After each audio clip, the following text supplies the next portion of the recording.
Ночь была тихой, но на этот раз в воздухе витал не запах снега, а аромат весны.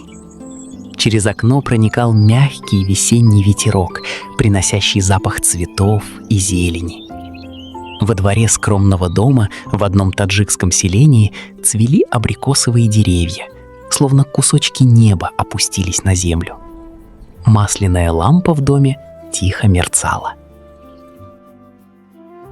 Мама, правда ли, что раньше у нас было великое царство? Да, дорогой. Очень давно наша земля и окружающие ее земли жили в великой империи. Империи, которую история знает как империю ахеменидов. Какой была эта империя? Представь, сын мой, мир был как эта весна, полный красок, полный жизни. И в этом мире были великие города. Один из них был царственным городом по имени Персеполь. Каким был этот город? У него были высокие каменные колонны, словно вечные деревья. Его стены были украшены прекрасными рельефами.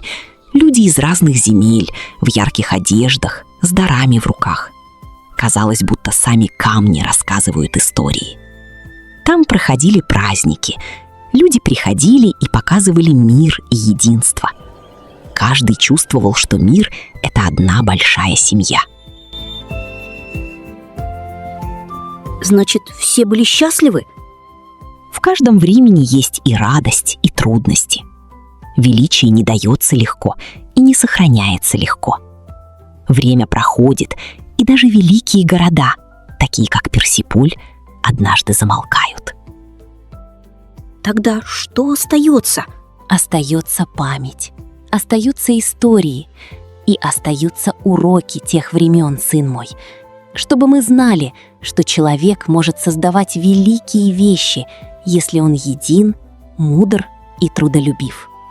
Мама, я тоже хочу однажды создать что-то такое же прекрасное, как эти истории. Тогда сначала будь чистым и живым, как эта весна, дорогой. Потом учись, мечтай и созидай. Величие, как цветок. Сначала оно расцветает в сердце. Ночь продолжалась, но снаружи весна уже бодрствовала. И в сердце мальчика расцветала мечта, как цветы абрикоса, как сама история, начинавшаяся с Персеполя и уходящая в светлое будущее.